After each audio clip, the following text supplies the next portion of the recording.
Kalau perempuan capek lalu curhat, apa itu otomatis salah? Aku curhat ini pelan-pelan, bukan karena nggak bisa cepat, tapi karena kalau keburu, pikiranku suka lompat kemana-mana. Kayak lagi berantem lagi, tapi sendirian. Di rumah, semuanya kelihatan normal.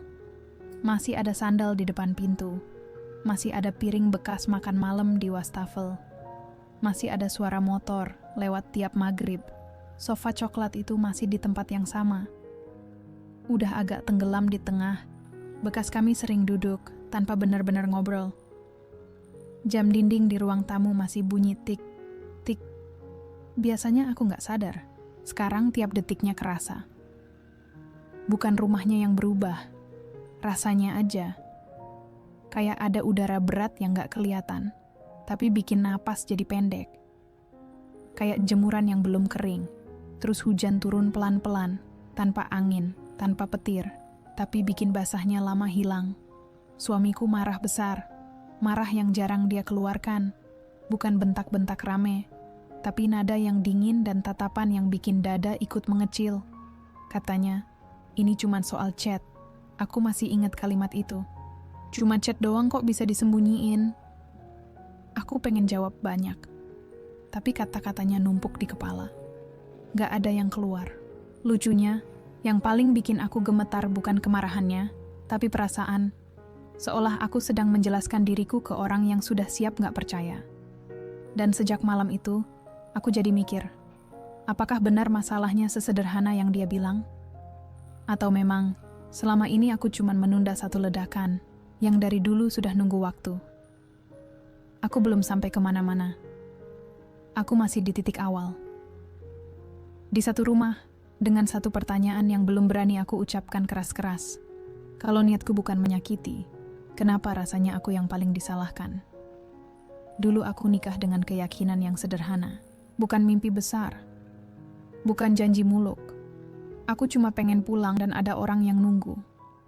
Yang nanya sudah makan apa belum, bukan buat basa-basi, tapi karena peduli. Kami nggak mewah, gedung kecil, undangan dicetak seadanya. Gaun pun bukan yang mahal. Tapi aku ingat betul hari itu. Aku tenang. Bukan deg-degan. Tenang. Kayak orang yang akhirnya sampai. Aku merasa akhirnya ada tempat yang gak perlu aku jaga-jaga. Gak perlu pilih kata. Gak perlu takut salah paham. Kupikir pernikahan itu ruang paling aman buat jujur. Kalau capek, tinggal bilang capek. Kalau sedih, tinggal diam, nanti dimengerti. Waktu itu aku percaya, orang yang memilih menikah denganku pasti sudah siap menerima bagian-bagian diriku yang gak rapi. Aku masuk ke pernikahan ini tanpa rencana cadangan, tanpa niat sembunyi, tanpa pikiran harus melindungi diri sendiri. Dan mungkin itu kesalahanku. Bukan karena dia jahat, bukan karena aku polos, tapi karena aku terlalu yakin bahwa semua akan selalu baik-baik saja.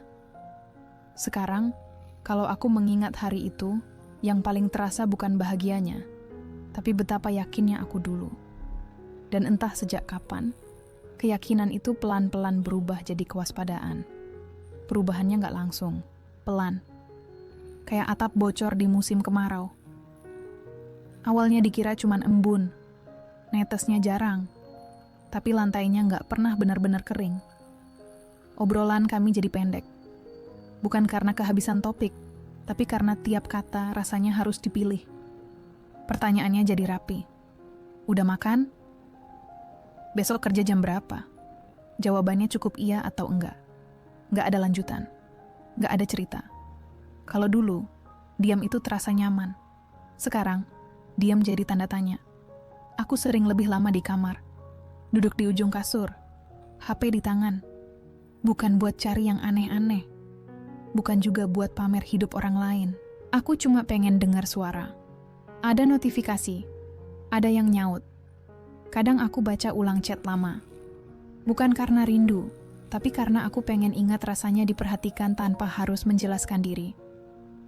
Aku nggak langsung sadar ada yang berubah. Aku cuman merasa, kok aku jadi sering menunggu. Menunggu ditanya. Menunggu diperhatikan. menunggu disadari. Dan di titik itu, aku mulai terbiasa mengisi sepi dengan caraku sendiri. Kami sering ribut soal hal-hal kecil, yang kalau diceritakan ke orang lain, pasti terdengar sepele. Uang belanja yang katanya kebanyakan, nada suaraku yang katanya meninggi, jam pulang yang menurutku masih wajar, tapi menurutnya terlalu malam. Bukan ribut besar, lebih sering gesekan. Kayak pintu kayu yang ditutup tanpa dibanting, tapi bunyinya tetap nyaring. Aku capek menjelaskan. Soalnya tiap penjelasan rasanya berubah jadi pembelaan. Dia capek mendengar. Karena menurutnya, alasan tetaplah alasan. Kadang aku baru buka mulut. Dia sudah menghela napas duluan. Di situ aku biasanya berhenti. Aku mulai berpikir, mungkin gak semua hal harus dibicarakan. Mungkin ada masalah yang lebih baik diredam daripada dipanaskan. Karena setiap kali dibahas, ujungnya bukan selesai, tapi saling mengingatkan siapa yang paling lelah. Jadi aku belajar memilih, mana yang perlu diucapkan, mana yang cukup disimpan. Aku pilih diam, bukan karena kalah, tapi karena capek. Aku pilih rapi, biar gak ada celah buat ditanya-tanya. Aku pilih aman. Biar rumah ini tetap kelihatan tenang, meski di dalamnya, aku mulai terbiasa menahan. Chat itu, iya, dari mantanku. Aku gak mau muter cerita, biar jelas dari awal. Bukan chat mesra, gak ada panggilan sayang, gak ada rencana ketemu, cuma obrolan pelan di malam hari. Di jam-jam orang biasanya sudah capek bicara, di jam-jam pikiran lebih jujur dari mulut. Kadang cuma tanya kabar, kadang cerita hal kecil, tentang kerjaan yang bikin pusing, tentang hari yang terasa panjang, hal-hal yang sebenarnya sepele. Tapi entah kenapa, selalu gak sempat aku ceritakan ke suami. Bukan karena aku sengaja menyimpan, tapi karena aku sudah keburu lelah mencari waktu yang pas. Aku lebih sering dengar daripada didengar. Aku balas secukupnya. Gak cepat, gak berlebihan.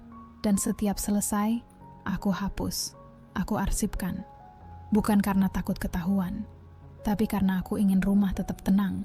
Aku gak mau satu obrolan kecil berubah jadi perang panjang. Aku pikir, selama aku gak melangkah lebih jauh, selama aku masih tahu batas, aku gak sedang melakukan apa-apa yang salah. Aku cuma sedang menyimpan sesuatu yang menurutku gak perlu diperbesar. Salah ya? Kalau niatku cuma pengen bernapas sebentar tanpa harus menjelaskan semuanya. Hari itu dia pegang HP-ku. Biasa saja. Aku bahkan gak kepikiran apa-apa. HP itu sering kami pakai bergantian. Buat cek maps, buat nyari lagu. Gak pernah jadi masalah. Sampai jarinya berhenti lebih lama dari seharusnya. Layar agak dimiringkan. Aku masih santai. Sampai terlalu hening. Dia buka arsip. Entah kenapa dia ke sana. Dadaku langsung dingin. Bukan karena takut. Lebih ke kaget. Kayak ketahuan berdiri di tempat yang sebenarnya nggak dilarang, tapi tiba-tiba dipermasalahkan. Matanya berubah, bukan marah langsung, tapi fokus yang tajam, seolah dia lagi nyusun sesuatu di kepalanya. Napasnya berat, pendek-pendek. Kamu rutin tiap malam? Pertanyaannya datar, tapi nadanya bukan tanya. Aku nggak langsung jawab, bukan karena nyari alasan. Aku cuma bingung. Harus mulai dari mana? Dari niatku, dari keadaanku, atau dari capek yang sudah lama aku simpan? Dia ulangi pertanyaannya, lebih keras. Suaranya naik. Kata-katanya jadi cepat. Satu kalimat belum selesai, sudah disusul tuduhan berikutnya. Aku berdiri di situ. HP masih di tangannya. Aku seperti tamu di hidupku sendiri. Setiap kali aku mau bicara, dia potong. Setiap kali aku menjelaskan, dia bilang aku berkelit. Aku merasa sedang diadili, bukan didengarkan. Padahal di kepalaku cuma satu hal. Aku gak berniat menghancurkan apa-apa. Aku cuma berusaha menjaga supaya rumah ini gak ribut setiap malam.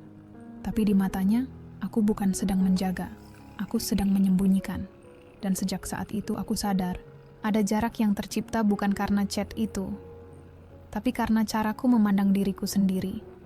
dan caranya memandangku sudah nggak lagi berada di titik yang sama. Malamnya aku nggak langsung tidur. Lampu kamar sudah mati, tapi pikiranku masih terang. Aku muter ulang kejadian tadi siang.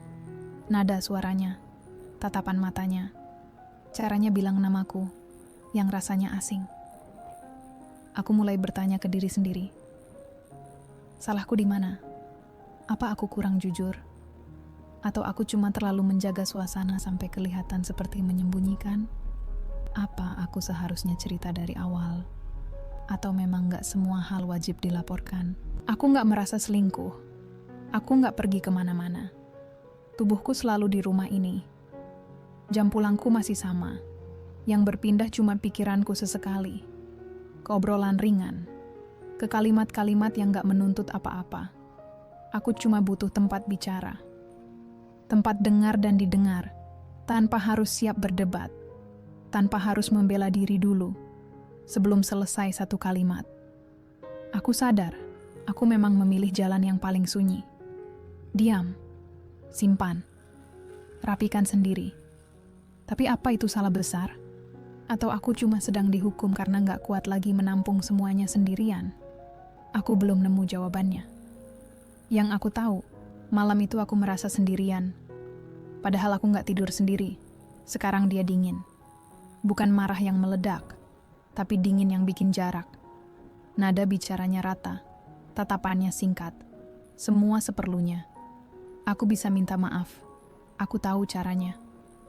Tinggal satu kalimat pendek dan suasana mungkin mereda. Tapi aku berhenti di situ. Minta maaf untuk apa?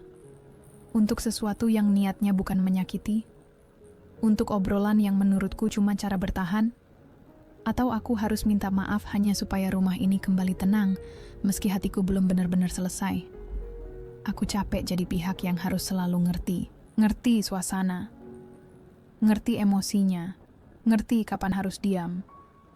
Aku capek jadi orang yang selalu ngalah, seolah itu bukti kedewasaan, padahal yang terasa cuma lelah. Aku juga capek menjelaskan niat baikku, karena di telinganya, niat tetap kalah sama hasil. Tapi kalau aku diam, aku dibilang gak peduli. Kalau aku bicara, aku dibilang berkelit.